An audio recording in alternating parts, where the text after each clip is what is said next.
আসসালামু আলাইকুম। তো আজকের ভিডিওটা হচ্ছে ফেসবুকে নাকি ফেসবুকের ইনকাম বন্ধ করে দিছে, মনিটাইজেশন সব অফ করে দিছে, মনিটাইজেশন কাউকে দিবে না। এটা নিয়ে মূলত আজকের ভিডিও। তো আসলে আমরা কেন আমাদের এটা হওয়ার আমার আমার নিজের থেকে আমার ধারণার থেকে বলতেছি যে এটা এমন হচ্ছে আমাদের যে এআই দ্বারা যেগুলো ভিডিও তৈরি করতেছি, এআই দ্বারা কারণ কোনো খাটনি ছাড়া যদি কোনো কিছু তৈরি করে সেখানে ফেসবুক কেন দিবে টাকা? যারা দেখেন যারা কনটেন্ট মনিটাইজেশন পেয়েছে, যারা কনটেন্ট মানে কনটেন্ট ভিডিও করে যারা টাকা এখনো উপার্জন করতেছে তাদের ভিডিও দেখেন, তারা এখনো পর্যন্ত কোনো এআই অ্যাপস ইউজ করেনি।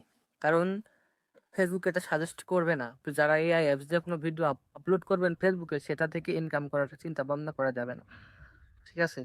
আর এআই আসলে আমরা যারা ব্যবহার করতেছি তাদেরকে বলতেছি এআই আমরা উম বিরত থাকি। কারণ এআই আসলে একটা খারাপ অ্যাপস। আমি মনে করি খারাপ অ্যাপস যেখানে আপনি কোনো নিরাপত্তা পাবেন না। নিরাপদ নাই। এআই থেকে আপনি সবাই বিরত থাকুন। এআই কে বয়কট করুন। এআই এআই আমরা সবাই রিপোর্ট করুন। আপনার যাতে এআই অ্যাপসটা না থাকে। এআই আসলে অনেক মানুষের ব্রেন ওয়াশ করতেছে। ব্রেন ওয়াশ করে মানুষের ক্ষতি করতেছে। এটা আপনি এখন না বুঝলে পরে বুঝবেন। ধন্যবাদ। যদি বুঝেন, বুঝেন, না বুঝলে না বুঝেন। যেটা ভালো মনে করেন, করেন।